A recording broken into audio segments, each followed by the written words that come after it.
Welcome back to College Football on Tap, brought to you by On Tap Sportsnet. We're your hosts, Chris White and Bruno Loger. Bruno, how you feeling on this Saturday morning? I'm good, man. I'm a lot more rested than I normally am on a Saturday morning for some reason. I couldn't get out of bed yesterday for bowling, so I'm feeling pretty good. How about yourself? I'm feeling good too. I worked yesterday, and then we went out to Ross's place in Orland, ate at Lamex. I came home, fell asleep on the couch at like 8 p.m. and woke Nice. up 2 hours ago. I'm feeling great. That's good to hear. I'm glad you're feeling good. First time you've been on in a while. Welcome back, man. We haven't had the ability to sit down. I know our schedules have been crossed up. Yeah, Now it's Ross's been a schedule rough year for too. with So with your schedule, and Ross got the house and everything going on in New York, and my schedule, it's just been really shitty. So try and hop on when we can. yeah, absolutely. Yeah, it's good. It's good to have you back though, and get a little bit more talking. Uh, Good morning, Daniel. Welcome. Thanks for tuning in. Since we haven't had the ability to talk about it, I kind of want to jump into right away, like just get a little bit of rebounding back to last week with Alabama and Georgia. That game was absolutely, so far, the game of the year. Incredible game. I was actually at a concert with my phone in my lap watching this football game while I was at the concert, but I was enjoying both at the same time because that game was absolutely wild. I know that you enjoyed it, and we won some money on it. Yeah. So for those of you with us since last year, me and my wife always do the scary movies in the month of October. So we had like one of the Conjuring movies playing on the big TV. And I found out with Hulu Live, you could actually split screen a laptop. So I had Bama, Georgia on one side, I had Illinois, Penn State on the other side. No idea what happened in the movie. But no, that Georgia Bama game was fantastic. I know I hit that parlay. You hit one as well. I think you cashed out a little better than me. I only had the three legger, but Mine Bama, was I mean, we know Georgia against Bama. We've seen the numbers. Kirby Smart against Saban's like 1-6. Now he's 0-1 with the new coach over there. But they looked like they had a chance there at the end. Yeah, I mean, that game started off electric for Alabama, three straight scores in the first quarter, and we were just like, what the heck is going on here? Like Georgia did came out very flat. And then Jalen Milrow seemed to put a little cap on it there, and early in the second quarter he had a big touchdown run and it was up 28-0. And I was just sitting there like, Georgia's not even going to compete in this game. This is just, it's over. There's no shot. Georgia ended up getting one back, and I think Bama had a field goal or something, and it was like 31-7 at halftime. And then the second half happened, and Georgia was a completely different football team and ended up making it into a football game that we really weren't expecting, especially there in the fourth quarter with three straight scores. Yeah, I was going back to week one and remembering Clemson, Georgia, I think was like 6-0 at halftime. And then Georgia just kind of ran away with it. Yeah. So I was thinking to myself, like, never count them out. It's Georgia. But I didn't expect Bama to just blow up the way they did. Yeah. And I mean, man, Carson Beck, he looked awful, and then he looked great. Then he looked awful again. Like he was just so hot and cold. Yeah, I mean, he's obviously right now, I think coming into this year, he was the number one prospect for to go first in the NFL draft. I know that that's changed quite a bit throughout the season, but I've just always had like, I mean, back to Stetson Bennett and stuff, like watching Georgia quarterbacks, I'm just like, meh, you know, they There, just never do Jake it. Fromm. I Yeah. think I was pretty high on Jake Fromm. He Yeah, was probably the last one where I was like, wow, he's going to go to the NFL and do something. And then now I don't know, he's probably on a practice squad somewhere. Yeah, I really thought that you know, that he was a little bit overhyped in the beginning of this season, and then in the second half, I mean, he showed why he is one of the better quarterbacks. I saw like one that someone had a ticket that was uh Carson Beck over 350 yards passing, and they live bet it like at some point in the second half when he did nothing at all in the first half, and they ended up cashing it because he had such an explosive second half. And I was just like, he really can turn it on. He's more of your traditional style quarterback than he is someone who's going to run on you all the time. Not that he doesn't Right. have athleticism. And he really ended up making it a game. They tied it up, and or did they took the lead, right? I I can't. think I don't even think it was a full score lead. I think they were up by like 2 or something, and then Bama took it right Yeah, back. yeah, they were up by 1. They was 34-33. And Alabama, when they scored the touchdown on the 75-yard touchdown pass to Ryan Williams, they ended up going for 2 and making it 41-34. But I was sitting there next to my fiance at the concert, and I'm just like, I can't believe Georgia's going to win this football game. Like, when Georgia came back and took the lead there, I just was kind of like shutting out Alabama at that point. Just like, I don't even think they're going to get downfield and score a field goal. Yeah.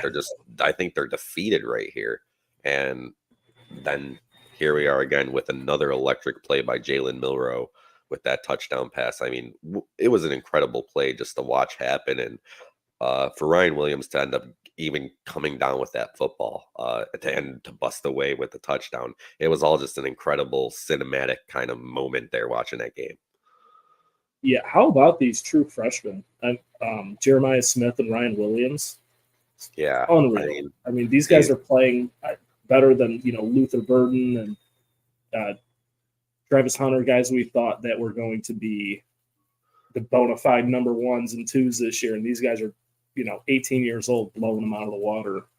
Yeah, it's incredible to see. I mean, I don't know, these kids are getting stronger, faster, bigger by year, it seems like. And it is great to see that. I would kind of like maybe project it to just a lot of the players that are being idolized now in the NFL are wide receivers. Like, they all have the gritty, like, they have the dances and all those Mm-hmm. things that kind of get people to be wait be into their characters and whatnot and their celebrations. I mean, and even like I even saw something, the Cam Ward's little celebration that he did. That he's got high schoolers doing that. And I mean, people kind of idolize players who have some sort of swagger to them, have their own little dances, have their own celebrations and stuff, and that's who they idolize. And that's what these kids are doing now, and that's why we're seeing such an influx of great wide receivers possibly. I mean, it's just an idea of why it might be happening.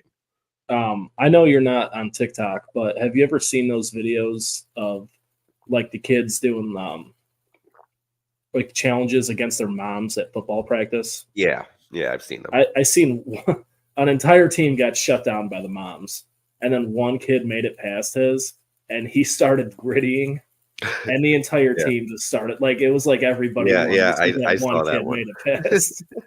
Yeah, dude. And like, I mean, it's that's very possible when these kids are playing football now.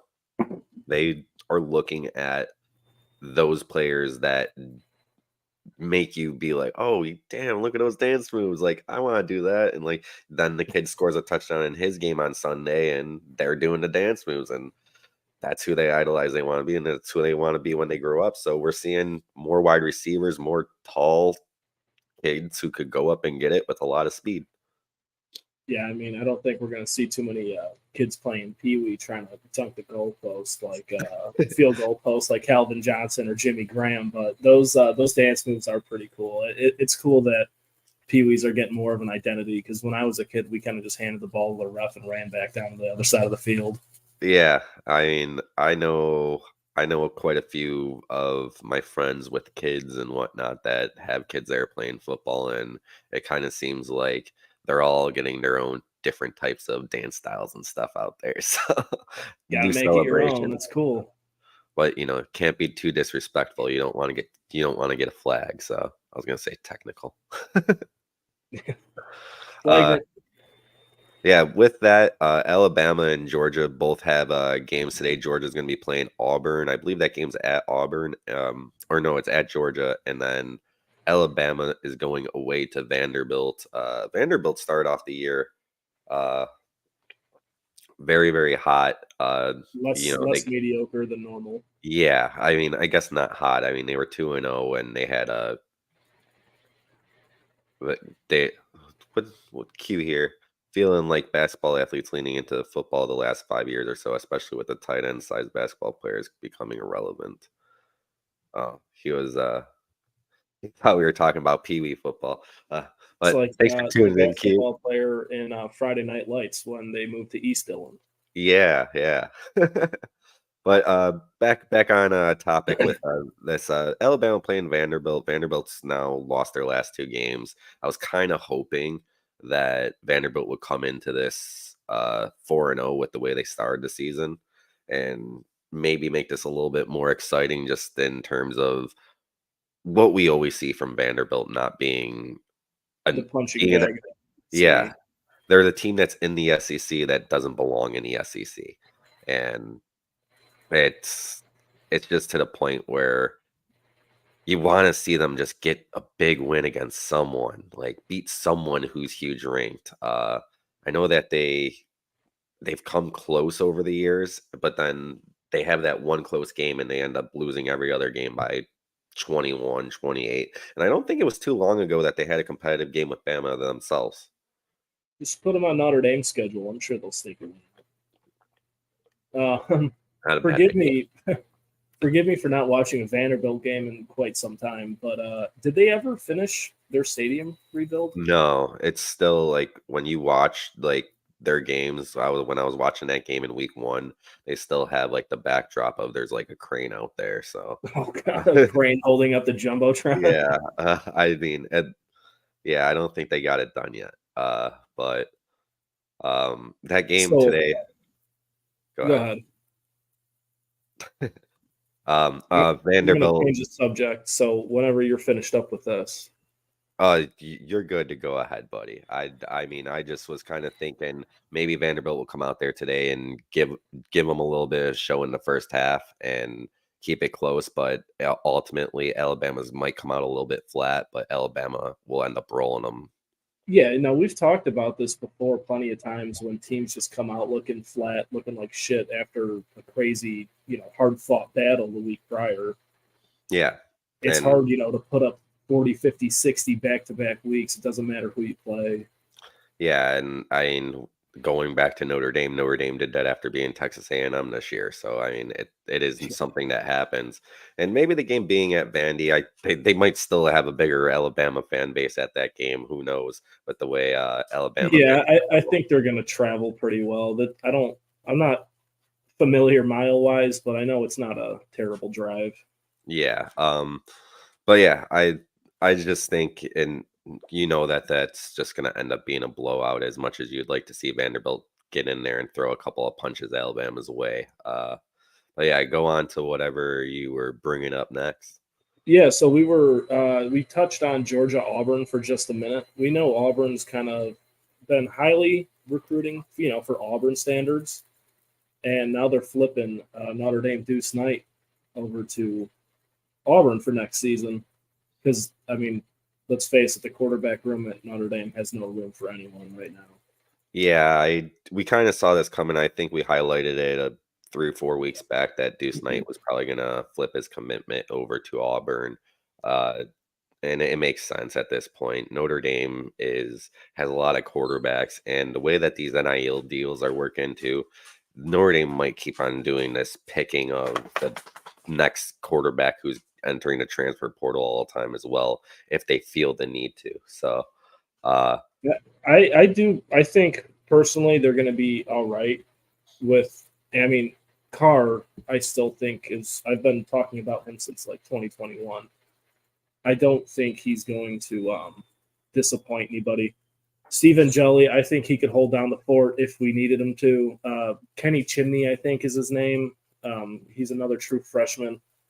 He was great in the video game. I've never seen what he can actually do in real life, but there's not a lot of room right now. I don't know what the transfer portal is really going to look like, but I'm hoping we kind of get out of that sort of trance where we get Cone and then we get Hartman and then we get Riley Leonard. I'd kind of like to see them going back to developing their quarterbacks.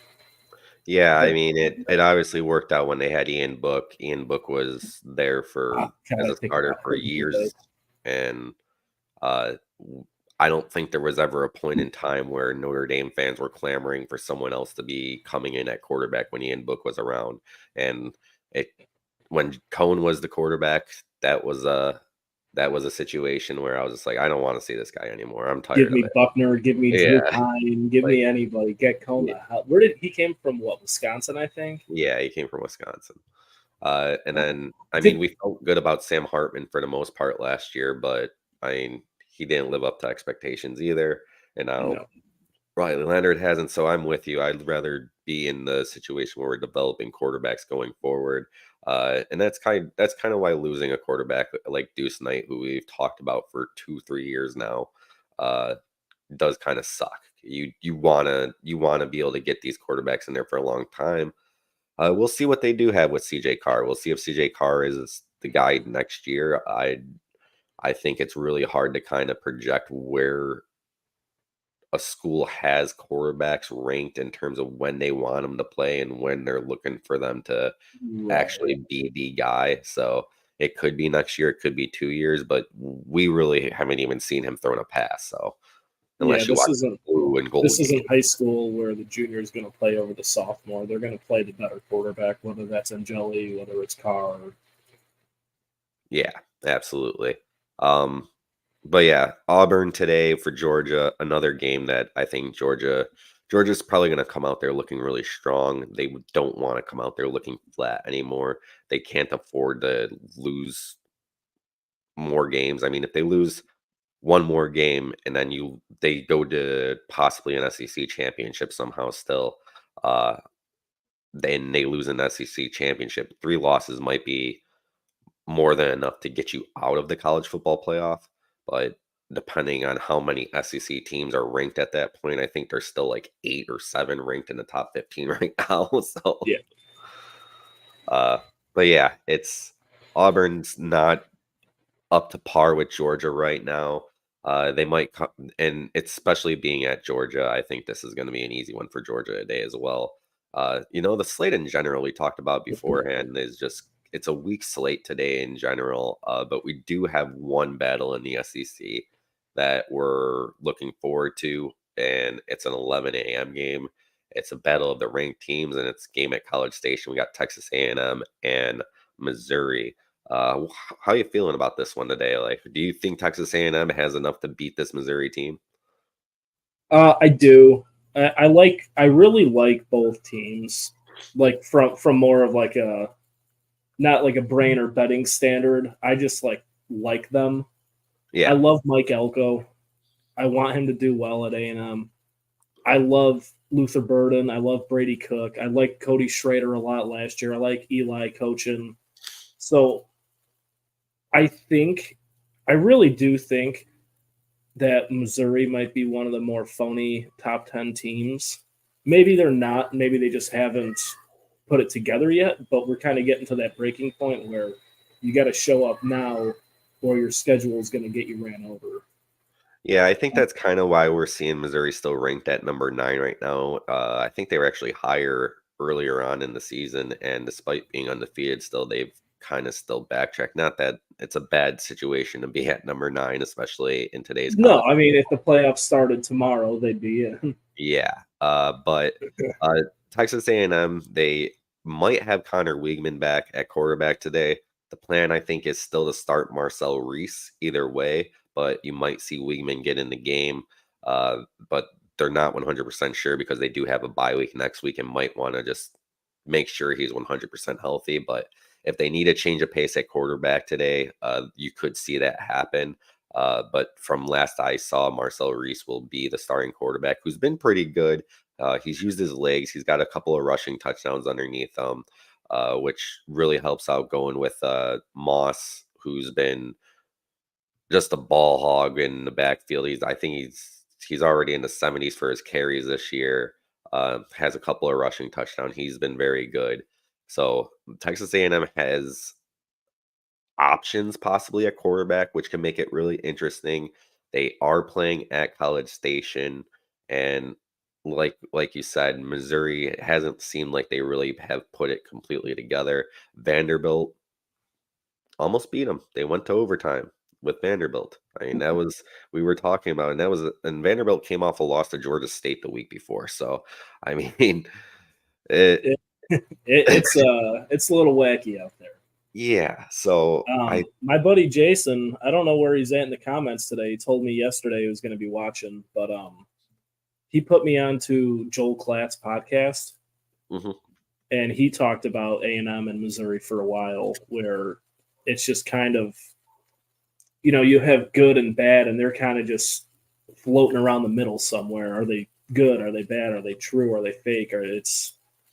But I think, especially at College Station, we're going to see what Missouri's made of tonight. Yeah, definitely. And like I said, it's only going to get tougher. So it's time to put up or shut up. Yeah. Considering when you're playing in the SEC and adding the schools that they added this year, it doesn't get any easier. And Brady Cook, I mean, he's been very good at Mizzou, and I mean, so far this year, he hasn't really gone over the top throwing touchdowns. He's only got 4 touchdown passes this year, so I think that's kind of another thing that we're kind of seeing that kind of makes you doubt Missouri. Obviously, the way they played against Vanderbilt, uh, they just haven't had that big outburst yet that you would hope to see, considering who they've had to play. And this is going to be that first test, and it kind of has to suck for Texas A&M too, as being kind of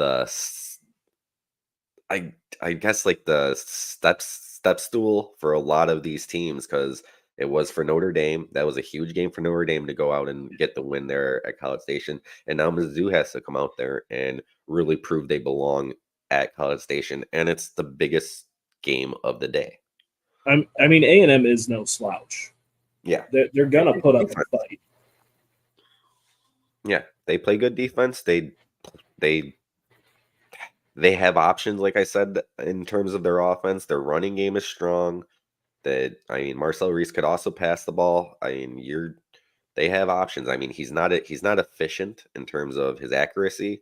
I mean, he only completes like about half of his passes that he's thrown this year. So that's why having Wiegman is going to help out that team. But if he is available, but it's going to be very interesting just to see how Missouri ends up responding today. Better Mizzou quarterback: Brady Cook, Drew Lock, Blaine Gabbert, or Chase Daniel?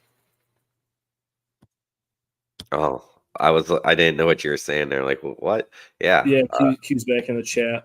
I don't know how to throw this up on the screen if you want to. Better. Oh, okay. Q asking better Mizzou quarterback: Brady Cook, Drew Lock, Blaine Gabbert, or Chase Daniel. In terms of being at Mizzou, Chase Daniel was my guy, man. I loved when Chase Daniel was at Mizzou. I mean, he. I think it would have to be Chase Daniel in the NFL as well, right?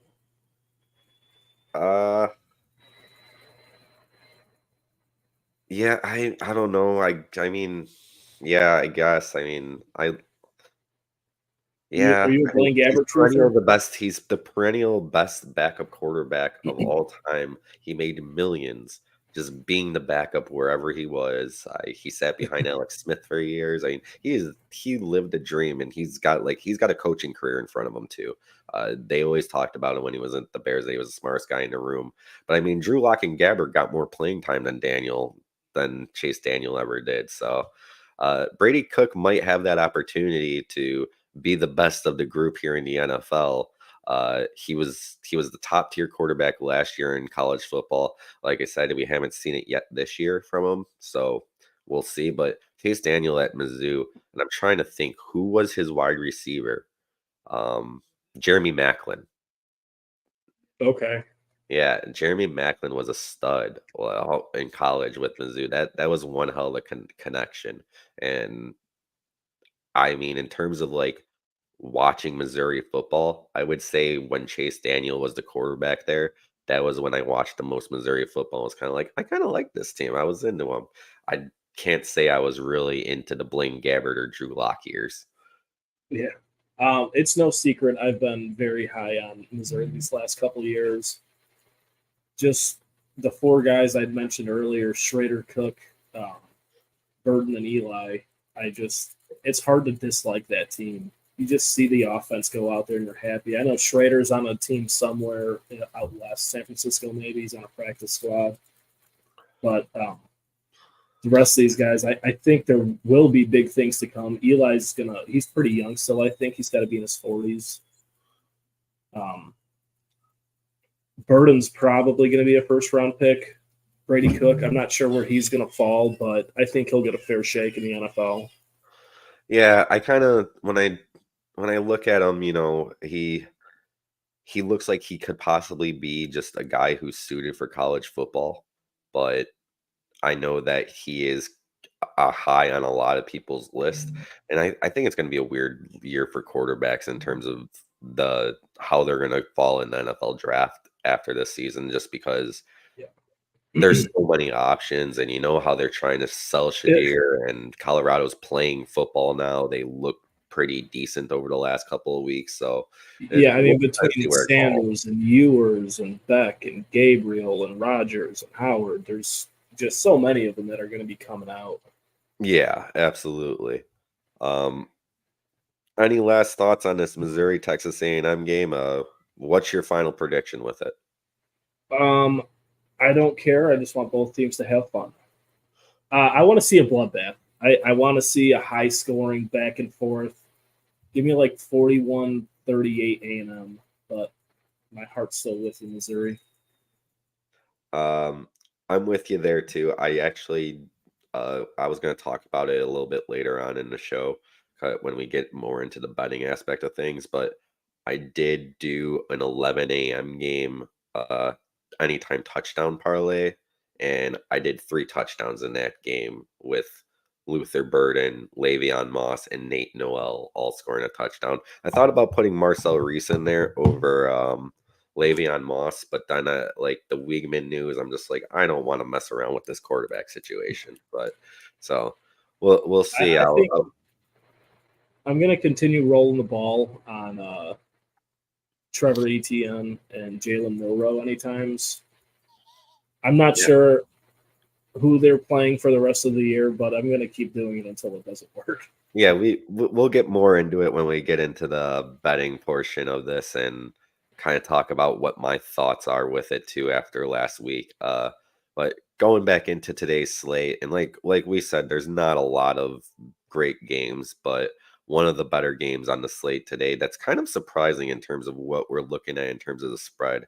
You got Michigan at Washington tonight.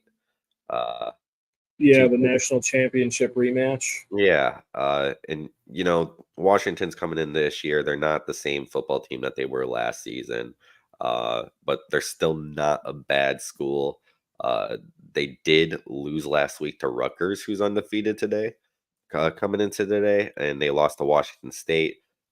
They handled Northwestern pretty easily, but coming into this game today, they are a 1.5 point favorite against Michigan, and that kind of surprised me. I'm not betting this game because I really I don't know what I think about Michigan at all, and I just at the same point though I didn't expect to see Michigan coming into this game as the underdog.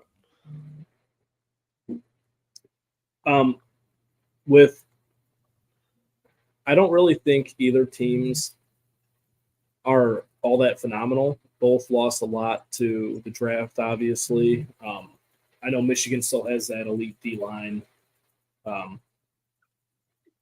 But it's going to be a very even match. I'm not betting money line. I'm not betting a spread on it. I think I would like to see Washington win, obviously, but I'm thinking Michigan's probably going to run away with it. I see the way that I'm thinking of a very shitty game, 21-17 going to the fourth, and then Michigan will probably get a couple garbage time touchdowns and win it by a couple scores. I think that's way too high of a score already right there. Yeah, 21-17 into the fourth. I think if the final is, I think that's more of a final score than I don't think we're going to see anybody get into the 30s in this one. Michigan doesn't have quarterback play like at all. Their quarterback situation is unbelievably bad. Like, I don't understand how it could possibly look as bad as it does. Uh, they rely on running the football, and that's running the football, playing defense, controlling the clock, which means low scoring football games. Washington doesn't have the offensive prowess that they did last year. They don't have Roma Dunze, my guy. JD But Polk. uh but they yeah, I think in this terms of like how this game is going to play out, it's going to be low scoring. It's going to be Basham football, which kind of goes to towards Michigan. And you just said that you hope Washington wins. I can't get behind that. With I don't want these West Coast teams playing teams from the Midwest and getting wins. I don't want these fake Big Ten teams coming in here and getting wins in any sort against Midwest schools. So I take back like my any disdain towards Michigan just to make sure that those West schools keeps going down. And yeah, I'm gonna bet USC today against Minnesota, but I'll You be need them to really stay happy ranked. if Minnesota wins. No, I hate USC. I hate Michigan. I don't give a shit what conference they're in. I You know who's not easy to hate is Navy or Purdue or Boston College because they're ass. USC and Michigan. I hate hey, those guys. the Navy is not ass, I okay? don't. I mean, They're in undefeated. recent history, They weren't. I'm well aware of how well Navy is doing. I mean, recent history against Notre Dame. I think they've won like 2 out of the last 10. We do plan on getting into Navy and Army here. But any last thoughts? I mean, there's not much to look at in this Washington Michigan game. We're just gonna see two teams that hammer each other. I think Michigan gets the win though. Yeah, no, there's nothing I really care about in the Big Ten this week. There is an ACC matchup I was looking at earlier. I'm not sure if that's the direction you were going, but um, Pitt and North Carolina. Interesting I game. I don't I I used to like send you those copies of like the top 100 rather than the top 25s from the AP. Uh-huh. I have to imagine these teams are probably in the 25 to 35 spot in the AP, so they're not too far out. But we have undefeated Pittsburgh and 3-2 North Carolina going at it at also at 11 a.m. today. 2.5 point spread, 63.5 on the over under. Are we going to see all offense, no defense, like they're predicting here? If you have watched any North Carolina so far this year, they gave up 70 points to James Madison. So I mean, I think you were at my house for that one. Was that week? yeah, it might have been. Yeah.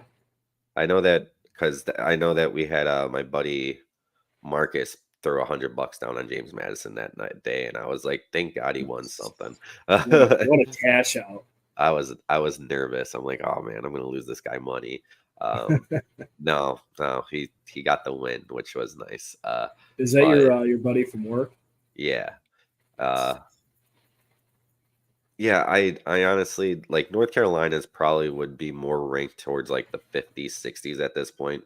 They're coming off a loss from Duke as well last week. I think that was actually more a lower scoring game. Duke's a solid squad.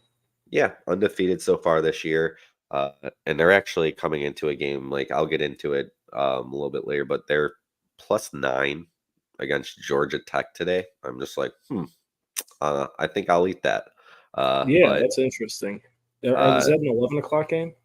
I forget what time it is. I'd have to look, but with Pitt today, Pitt always seems like they come out in the beginning of the season, they get off to a good start, and you're like, oh, this might be the Pitt team that really has a shot at winning the ACC this year, and then they end up losing 3 games in a row somehow that you don't expect them to end up losing.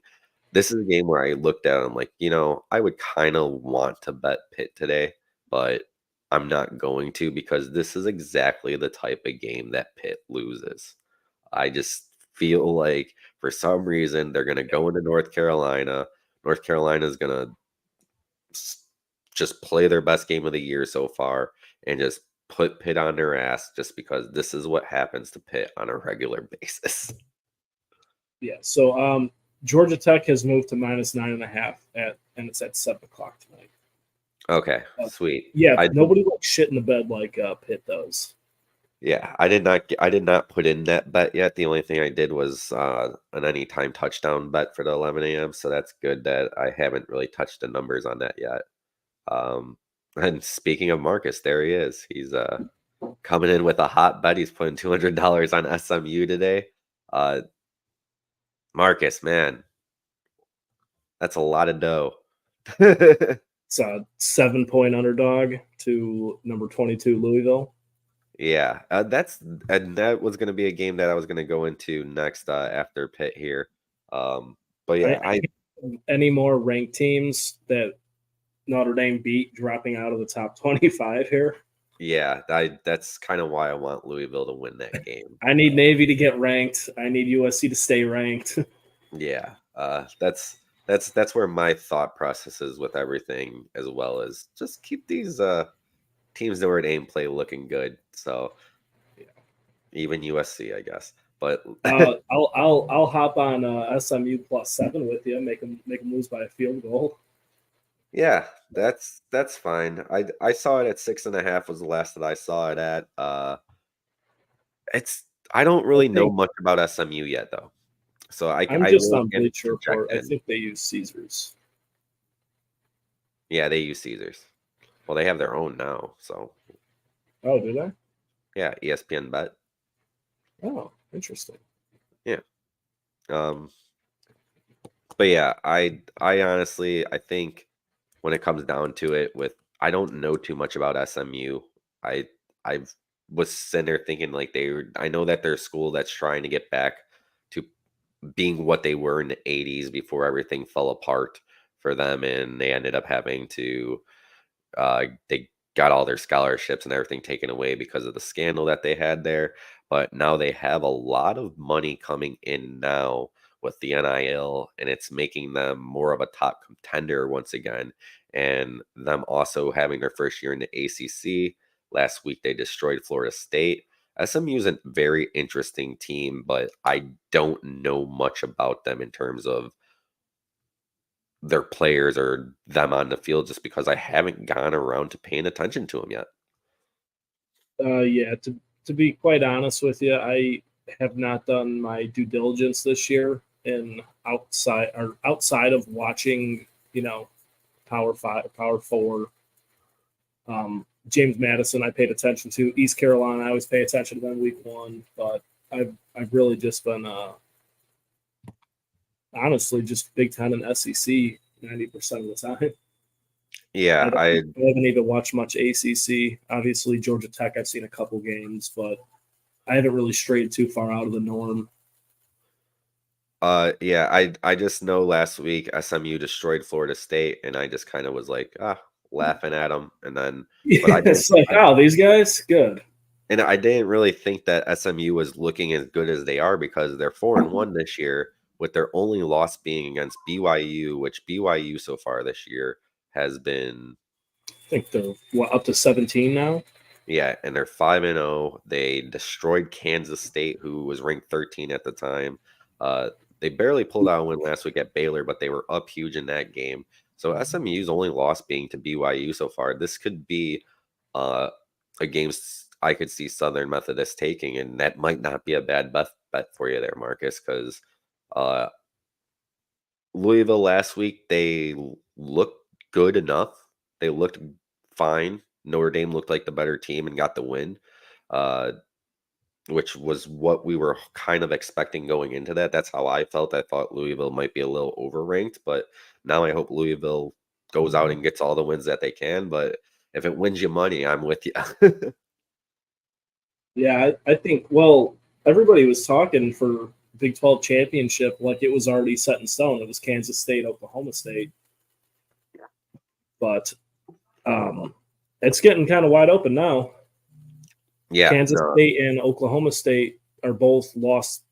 Kansas State has 2 losses? I know neither are undefeated. No, they won last week. Kansas State's 4-1. They won last week when they played Oklahoma State, because I bet that one in Oklahoma. Okay, so Oklahoma State lost to Kansas State. Yeah. Okay, I knew one of them had 2 losses. So Right I mean, now, Colorado's kind of hanging around where we didn't think they were going to be. Iowa State came out of nowhere. I did not know that they were supposed to be they entirely relevant this they year. play football like the most of the state of Iowa does. They don't play very much offense, but they play good defense. I mean, I kind of right now, I think Iowa State is the favorite to win the Big 12, and BYU is the second favorite to win it, and followed by Colorado, which, without Texas being there and Oklahoma being there, these are the names now that you could kind of look for to kind of lead the Big 12 going forward. And Iowa State, they are normally a pretty good college football team. So it's not really surprising to me to see that they are where they are at. I think that they had to get over the hump of beating Iowa, and beating Iowa might even be the toughest game that they had on the schedule all year, uh, until the end of the season, because I think they don't play another ranked team until the end of the year for themselves. So they'll have Utah and Kansas State again. Yeah, I know we haven't really dipped into like interconference playing too much yet, but the Big 12 only has 3 teams under 500 and 1 team at 500. Everybody's playing rather well. Houston at only 1-4 was kind of the bigger surprise to me. Oh, they ended up winning last night, against TCU. They've looked awful, and then last night they beat down on TCU. TCU has fallen way off since their college football playoff appearance 2 years ago. I mean, it's Yeah, well, I was just talking about that with somebody yesterday. How we had TCU get just completely demolished, and then fell off entirely the next year. Then we had Florida State do the same thing, and now they're just awful. And who's it going to be next year? I haven't even thought about it like that yet. So yeah, that could be interesting. And honestly, with 12 teams getting into the college football playoff now, it might be more of an expected thing than normal now. I mean, it's The turnaround's going to be crazy on it. You might be undefeated and then winless, and then undefeated and then winless. There doesn't have to be a rhyme or reason anymore between yeah, NILs and absolutely. transfers and the 12 team. Yeah, absolutely. Uh, and honestly, the kind of the last games that I want, or last teams I wanted to profile today, we've kind of talked about them a little bit already, but there is a few teams that are out there that are undefeated right now, that are not ranked. I know that we do have Indiana that we haven't talked about, who's ranked, and they are playing Northwestern today, which at Northwestern, so that'll be an interesting game to watch. As Indiana last week was the first time since 1980 something that they Yeah, started season 5-0. So Indiana's got good things going on there. And then Navy and Army, both undefeated coming into this week, both looking really good. We talked a little bit beforehand about Navy before we jumped on here today, because something that I noticed with Navy was that they're passing the ball a little bit more than you're used to seeing with that option style offense that they have notoriously ran on both sides of the armed force academies or schools. I don't even know how to say it. yeah. The nice triple option pitchback offense. I know. Well, last year I remember you were pretty high on, was it Air Force? It was Air Force, because Air Force started the year like 7-0, 8-0, and I was like, okay. And I always try the when I see that a school like Navy, Army, Air Force are doing well, I always kind of am giving them a little extra push. They always cheer for them. Like, there's no reason to hate on them. Mr. Patriotic here. Yeah, I still can't root for Navy, which kind of kills me because my grandpa was in the Navy. But I also don't care for Army. I've never cared for any of the armed force academies. I don't actively root against them, but I guess I'm wanting to see Army win this one. But then, from the perspective of a Notre Dame fan, like earlier, I kind of need Navy to keep winning. Yeah, Navy's playing Air Force today, and Army is playing Tulsa, I believe. So Oh, Navy. my fault. I thought they were facing each other this week, but that's not until the end of the year. No, So and Notre Dame has Navy and Army on the schedule. So if they both stay undefeated until they play Notre Dame, that's a good thing. Navy's playing Air Force today, who hasn't looked good. Air Force is starting the year 1-3, and last week I bet Navy um, to cover a spread, and they absolutely gave me the best no sweat that I had of the season so far. Today they are a 10-point spread against Air Force, and I'm going to take them again because right now their defense just looks really stout. They have more on offense than what you're normally used to seeing from Navy. As like I said, they do have a little bit of a passing game, which is not something you normally see. Um, I believe his name is Eli Heidenreich. Um, Heidenreich, that was a wrestler, I think, back in the day. Heidenreich. But Eli Heidenreich has 348 yards receiving with already this year, which is not a number you see for Navy or Army football players with the style of football that they play, because it is strictly running it down your throat football that they normally play. yeah, just kind of get to the outside and whoever's open behind them, just kind of pitch it back. It's been the same game plan for the last 100 years with them. Yeah, I mean, Are you going to take minus 10 points, or are you going to take them on the money line? I'm going to take minus 10 points. Okay. Yeah, I'm not money line wouldn't do anything for me, so I'm here to win money, not If you pack it up with a few other games, you'll be all right. You'll get your yeah, odds back. yeah, see. But no, I got Navy minus 10 today for sure. But with quarterback play of Blake Horvath's the leading rusher. He's got over 600 yards passing, which 348 to one guy, but uh still, that's a large number for a Navy quarterback. I like the way that they've played defense. I liked what I saw because I watched a lot of their game last week. So I'm feeling them again and hoping that they continue to ride. And then Army's playing Tulsa today, and Army again, Army's 3-0 in the American Conference, which is a great start towards them getting a shot at winning that conference. Um, and they will have Tulsa today, who's normally a pretty decent school from what I remember. I mean, that's not a school that I normally follow, but for the American Conference, they tend to normally play pretty well. But starting the year 2-3 and 0-1 in conference today, Army's a big favorite. That game's at Army, right? Uh, yes, or Yes. no, it's at Tulsa. Oh, that's also they split home games 1-1. Army is also 2-0 in World Wars. Thank you, Eric. Nice, nice. See, Um, look at how yeah, the patriotic we are here American today. is the American. You got Army, Charlotte, East Carolina, Navy, North Texas. It's kind of a little wacky this year. Yeah, I You got Tulsa at the bottom, Memphis somewhere right around the middle, South Florida at the bottom. what I'm interested in now, because since Army and Navy were both independents. Right now, they're both 3-0 in the American Conference. Um, there's an American Conference championship game? Does that mean that Army and Navy play each other a week before they play each other? It absolutely could. Like, is that how this works? Is like, and like their conference game, like since it's a conference game, does their conference just end later? I don't know how they're gonna do this now. Like they were not prepared for both Army and Navy to be good and leading the conference.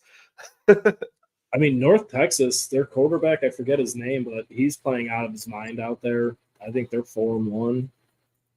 Well, Yeah, they're 1-0 in conference, but I, I Chandler don't think Morris. I don't think the Army Navy game back to back weeks is set in stone yet. Oh no, but I hope that it happens because, like I Oh, said, it'd be great. I want them both to be 11-1, with both of them having a loss to Notre Dame, and that's just about it. But This is a they're new going to be Michigan Ohio State game the week before they play each other. they're going to be our teams that we watch, just like we watched James Madison last year. Like there'll be another team that when we get more into this, who's going to steal the last non-power conference bid. This is going to be teams that we're watching for. We're going to be watching these guys. We're going to be watching Boise the State. Boise States, which I know we haven't talked about him yet, and we wanted to get into him a little bit before we get into the betting segment. Your boy, Ashton Jeanty, man. yeah, this kid is an absolute stud, and I think right now has to be the leading candidate for the Heisman, which I honestly don't remember the last time a running back was leading the Heisman poll. I have no idea. I can't tell you the last one who won it. I honestly, that should have been something Barry that I looked at Sanders, before. Yeah, I mean, maybe. possibly. It's I'm looking. I had his numbers in front of me and I lost them, but he's averaging. Okay, here we go. He's on pace for 2,500 yards and 39 touchdowns. That would break Barry Sanders' record. yeah. Yeah, he's been absolutely incredible and he's making waves. And honestly, his name power might be something that gets Boise State that That last 12th bid spot. because what he's been able to do, I mean, just go and look at some of his tape. I don't know, I don't remember if it was last week, but he had that run where he literally broke like 5 tackles and like he's literally he runs into a just 5, 6 guys, and then all of a sudden he bounces out, he's Squeaks spinning out the other around, goes the other way, and I'm just like, "What is this kid doing?" It's honestly like insane to watch. And you had I know I saw it too, but what was his anytime touchdown odds today? minus 4,000 anytime. Minus 4,000 anytime You touchdown don't, you today. can't even bet that. They might as well lock it. You're not. Like It's Christian not worth the McCaffrey doesn't risk. even get these numbers. And Christian I McCaffrey mean, he's scored a got touchdown with 82 20 straight rushes. games. He's got 82 rushes for 845 yards and 13 touchdowns. He has double-digit touchdowns, and he's averaging over 10 yards a carry 4 games into the year. Yeah, it's absolutely It's incredible. outrageous. Yeah. I mean, honestly, if you want to check out a blue field and a guy who runs really well on it, check out Boise State. Yeah, we're not watching Coastal Carolina in this house. Uh, No, I mean, the kid's out of his mind. Minus 4,000. I might throw $10 on it just to win 40 cents just for fun. hell yeah. That's the way to do it. Profit, baby. 40 cents at a time. We'll get there one of these days. Paying off the mortgage one GT touchdown at a time. Yeah. I mean, for as long as he's in college, you got it, bro. I mean, he's probably gone after the year he's having, but yeah, 12 games a year. yeah, I mean, shit, we're up to 480 now. Hell yeah. I believe he is a junior, so if he stays on pace, stays healthy, you have to imagine he's gone after this year. Yeah, I don't know what his size is and whatnot. I don't know if he's a bigger style. Like, I mean, I can only see how he looks, but like the way he runs, it's incredible. But I don't know what his stock is in the NFL yet. It's something that I am actually interested in. We'll probably look up today as I'm just scrolling through and looking at things. But yeah. Other As than of, that, as of today, he's the number 1 running back prospect in the draft. okay. Number 3 overall rank. Okay. Damn.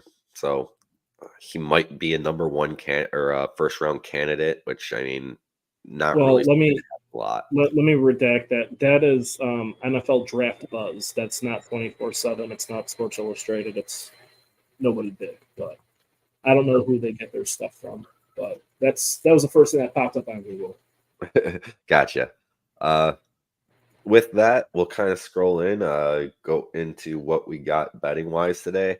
What I wanted to kind of highlight before just going through the games, which I have a smaller card than I normally do, only 8 games. But me and you both kind of talked about it.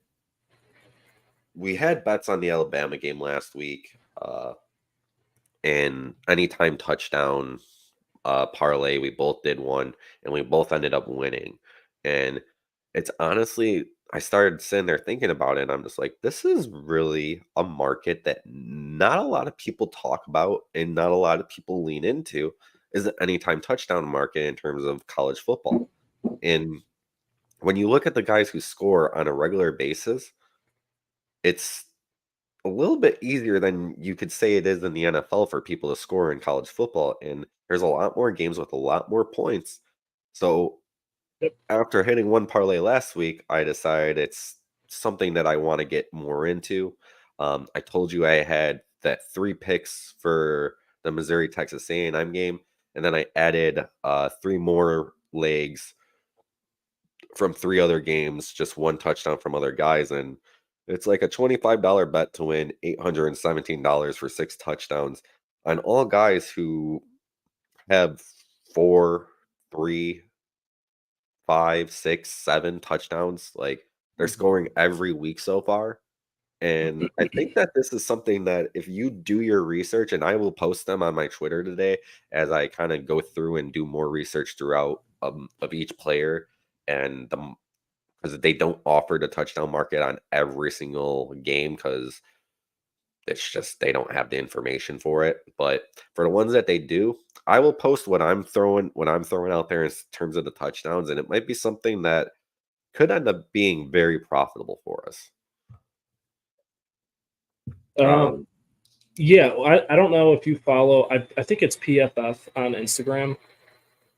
They give you like a breakdown. It looks like an Excel spreadsheet every single week of leading passing leaders, touchdown leaders, rushing touchdown leaders, tackle leaders, interception leaders, and it just breaks down every stat you could find. So I've kind of been looking through those, and we're 4 games into the year, and you have 13 touchdowns. Yeah, it's pretty safe to put an anytime next to your name. yeah, yeah, and I mean that's kind of what I'm looking at. So yeah, we'll see. We'll see how profitable it is, and I mean, if we start off the day with the 11 a.m. slate winning $817, then I might have a new thing that I am doing on a regular basis. So we'll kind of I'm see gonna how it. piggyback that because there's no way I could just sit here and listen to you talk about it. And Yeah, I'm gonna yeah. shoot myself in the foot when you win I'll eight post hundred and it. seventeen dollars, and I'm over here sitting like this, all pissed off. I'll post it for you in a little bit and get it out there and kind of go through it that way. But other than that, let's get into the games today that I am going to throw a little bit of cash on. Last week, I had 10 games that I threw out there, and I was 6-4. I was 6-2 until the 2 games that started at late at night with the who was it? It was Oregon and UCLA, I think, and then there was one other game, and both the late games didn't cover for me, and I'm kind of nervous to have another late game on my card today because it seems like those late games I wake up and there's not more money in my account each time. So, um, but first game that I am going to highlight that I wanted to throw on my card, Wisconsin -12 against Purdue. I am going to bet every spread that is in the teens against Purdue until I see otherwise because Purdue is god awful. And I know They're a bad squad.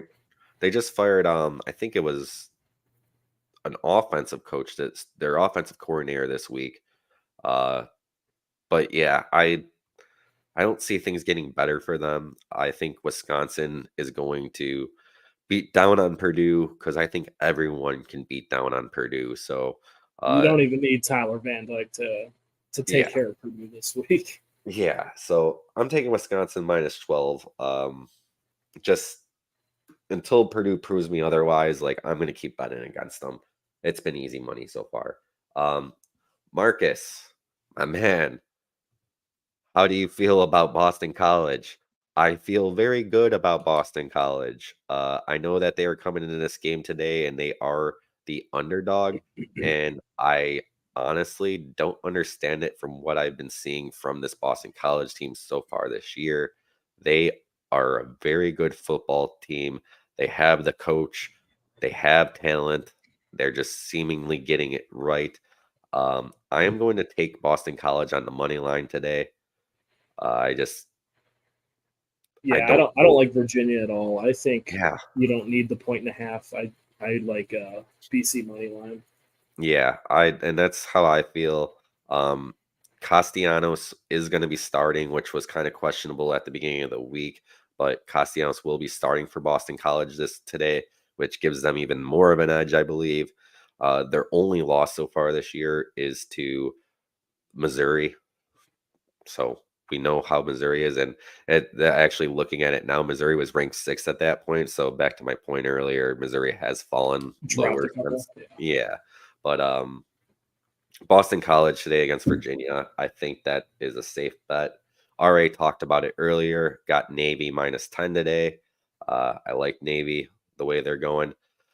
A game that I kind of found interesting, and because I burned myself once not realizing that a certain starting quarterback wasn't going to play for a team. Um, Rutgers is playing Nebraska today. Nebraska hasn't really, they weren't even impressive against Purdue last week. And when I thought Nebraska was going to be a team to really look at this year, they ended up losing to Illinois. No discredit to Illinois for that, but Yeah, they're no slouch. yeah, I mean, Brett Bielema coaches that team like a Brett Bielema football team, and they are good. But Nebraska didn't look that good against Purdue last week, and now today Rutgers is going into Lincoln, and they are a 7-point underdog. Undefeated Rutgers, who's looked pretty damn good so far this year, including a win last week against Washington, a team that's favored against Michigan today. I'm going to take Rutgers here with the 7 points. I don't know if they win the football game, but I like them covering, keeping it close with Nebraska because right now Nebraska is not really impressing me as much as I thought they were going to as they were showing at the beginning of the year when they beat down on Colorado. So, yeah, Rutgers +7.